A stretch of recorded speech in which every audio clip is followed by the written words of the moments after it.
Assalamualaikum dan selamat sejahtera. Dalam video ini saya akan kongsikan ringkasan latar belakang diri dan keluarga, ringkasan latar belakang pendidikan, ringkasan kekuatan dan kelemahan saya, ringkasan tentang kerjaya yang bakal saya ceburi, dan juga mengulas tentang kenyataan generasi Z mencipta pekerjaan ataupun menunggu peluang pekerjaan, dan akan diakhiri dengan penutup. Saya akan mulakan dengan ringkasan latar belakang diri dan keluarga. Nama saya Nur Aisyah binti Mokhtar, anak kelima daripada 5 orang adik-beradik. Saya berasal daripada Kampung Endah, Banting, Selangor. Topik yang kedua adalah latar belakang pendidikan. Saya telah membesar dan menuntut ilmu di pekan kecil ini di Banting sejak daripada sekolah rendah hinggalah ke sekolah menengah, iaitu di Sekolah Kebangsaan Sri Langat dan juga Sekolah Menengah Kebangsaan Banting. Saya telah melanjutkan pelajaran ke Kolej Matrikulasi Selangor di Banting juga dan kini sebagai pelajar tahun akhir Universiti Kebangsaan Malaysia di Bangi. Sepanjang pengajian saya daripada sekolah menengah, saya telah mengambil subjek perakaunan sebagai subjek utama saya dan juga melanjutkan pengajian di Kolej Matrikulasi Selangor dalam bidang perakaunan. Seterusnya saya ditawarkan kursus pentadbiran perniagaan di Universiti Kebangsaan Malaysia dan pada tahun kedua saya ditawarkan untuk memasuki kursus perakaunan.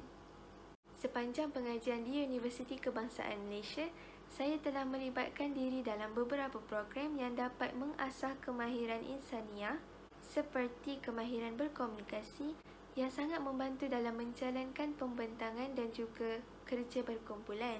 Antaranya ialah saya pernah memegang jawatan sebagai setiausaha dalam Persatuan Mahasiswa Fakulti Ekonomi dan Pengurusan serta beberapa program lain seperti teater, program kemasyarakatan dan juga beberapa program lain. Setelah menjalani latihan industri selama 6 bulan, ia telah meningkatkan persediaan saya untuk melangkah ke alam pekerjaan. Ini kerana saya dapat melihat sendiri dan menjalani bagaimana suasana kerja yang sebenar. Hasil daripada latihan industri selama 6 bulan ini, saya juga telah mahir dalam menggunakan beberapa perisian yang sering digunakan di dalam industri seperti Microsoft Word dan juga Microsoft Excel. Tidak kurang juga seperti perisian AXP, iaitu sistem pengauditan yang digunakan di dalam firma tempat saya menjalankan latihan industri. Antara kelemahan saya adalah saya tidak boleh bekerja dalam keadaan yang tertekan.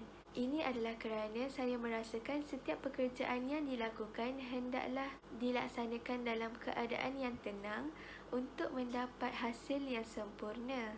Namun, dalam masa yang mencabar ini di mana berlaku penularan wabak COVID-19, saya mendapati saya masih boleh menjalankan sesuatu tugasan walaupun dalam keadaan yang tertekan. Aspek yang keempat adalah kerjaya.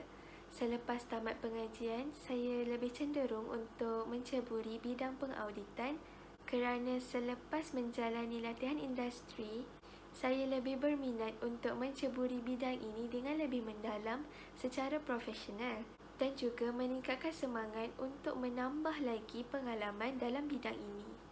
Seterusnya yang kelima adalah tentang kenyataan generasi Z mencipta pekerjaan ataupun menunggu peluang pekerjaan.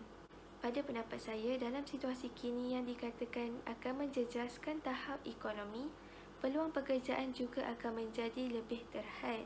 Ini akan secara tidak langsung meningkatkan persaingan dalam mencari pekerjaan. Maka, generasi Z dinasihatkan untuk mencipta peluang pekerjaan.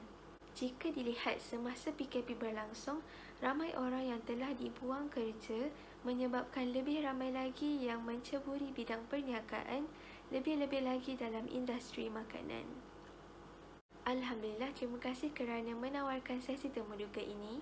Jika ada beberapa maklumat yang diperlukan, bolehlah hubungi saya melalui alamat email dan nombor telefon yang tertera. Diharapkan kita dapat bertemu dan bekerjasama pada masa akan datang.